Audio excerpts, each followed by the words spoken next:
তো হ্যালো বন্ধুরা, কেমন আছেন আপনারা? আশা করছি ভালো আছেন।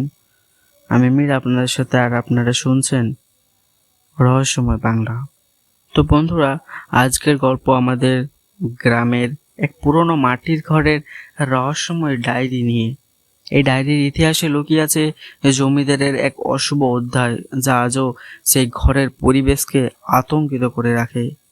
কৌতূহলবশত গ্রামের কয়েকজন কিশোর এই ঘরে প্রবেশ করে এবং ডায়েরির পাতায় লুকোনো ভয়ঙ্কর সত্যের মুখোমুখি হয়। তাদের জীবনে নেমে আসে এক অন্ধকারময় অভিশাপ। আজকে এই গল্প শুনলে আপনি হয়তো মাটির ঘরের দিকে আর তাকাবেন না। তো বন্ধুরা, চলুন শুরু করা যাক আজ আমাদের আজকের গল্প, মাটির ঘরের প্রাচীন ডায়েরি।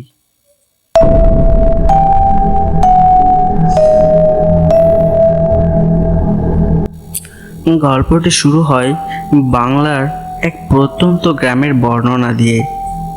গ্রামটি সবুজে ঘেরা, ছোট ছোট কাঁচা রাস্তা, ধানক্ষেত এবং চারপাশে গাছপালা।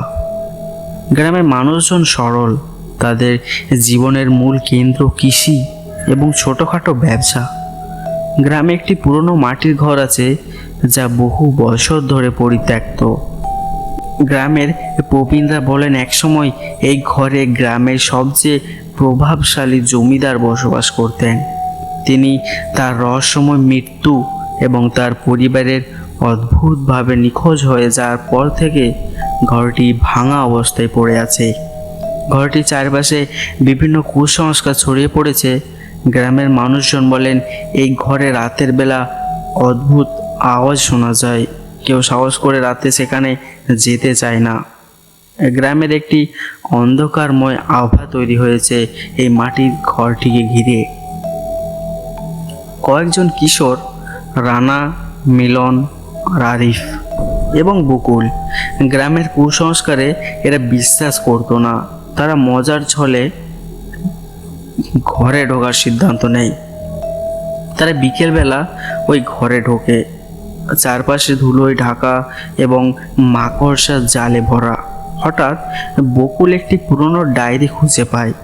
ডায়েরিটি প্রায় ধুলোয় ঢাকা, পাতাগুলো খুব পুরনো এবং ছিঁড়ে যাওয়ার মতো। তারা ডায়েরি খুলে দেখতে পায় জমিদারের সেখানে লেখা আছে জীবন কাহিনী, যেটি কিশোরদের আরও কৌতূহলকে বাড়িয়ে তোলে। প্রথম কয়েক পাতায় জীবনের সমৃদ্ধ জীবন এবং তার বিশাল সম্পদের বর্ণনা ছিল, কিন্তু যতই তারা পড়তে থাকে ততই অদ্ভুত ঘটনা ঘটতে শুরু করে। জমিদারের কথাগুলো অস্বাভাবিক হয়ে ওঠে, যেন তারা জীবনে কোনো এক অশুভ শক্তির ছায়া ছিল। আর সেই ডায়েরিতে লেখা ছিল, যদি এই ঘরে কেউ আসে, সে নিজের ইচ্ছায় এখান থেকে আর বের হতে পারবে না। ডায়েরি পড়ার পর থেকে কিশোরদের আচরণ বদলে যেতে থাকে। রাতে তারা দুঃস্বপ্ন দেখে, যেখানে জমিদারের প্রেতাত্মা তাদের ডাকে। প্রথমে তারা ঘটনাগুলো খুব একটা গুরুত্ব না দিলেও ধীরে ধীরে ভয়ের ছাপ তাদের মধ্যে স্পষ্ট হয়ে ওঠে। কিশোরদের একে একে অদ্ভুত শরীর সমস্যা দেখা যায়, কেউ অসুস্থ হয়ে পড়ে, কেউ নিখোঁজ হয়ে যায়।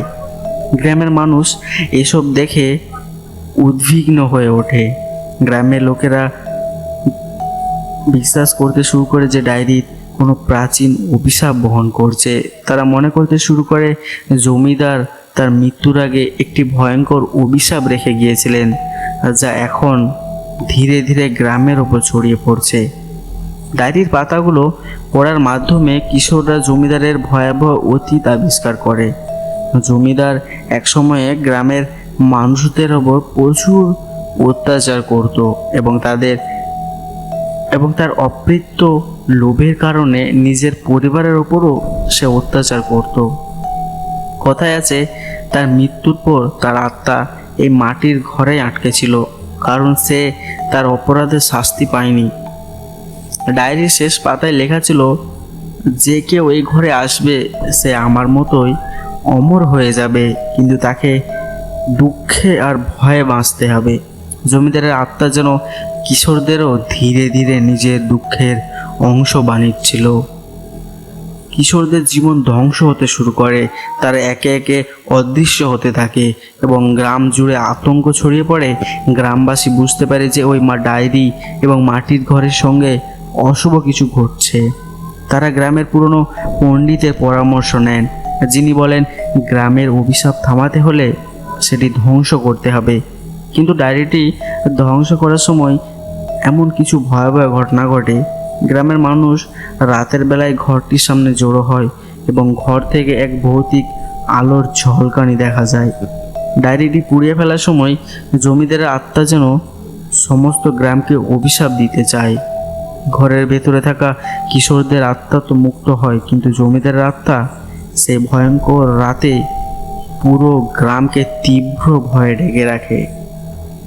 তো বন্ধুরা, এইভাবে জমিদারের ডায়েরির অশুভ ছায়া ধীরে ধীরে গ্রামটি ডুবে গেল ভয়ে আর আতঙ্কে। অভিশপ্ত সেই ডায়েরির গল্প এখনো মানুষের মুখে মুখে ফেরে। আজকের এই গল্প আমাদের দেখিয়ে দিল অতীতের ভুল আর পাপের শাস্তি থেকে কেউ বাঁচতে পারে না। আশা করি গল্পটি আপনাদের ভালো লেগেছে।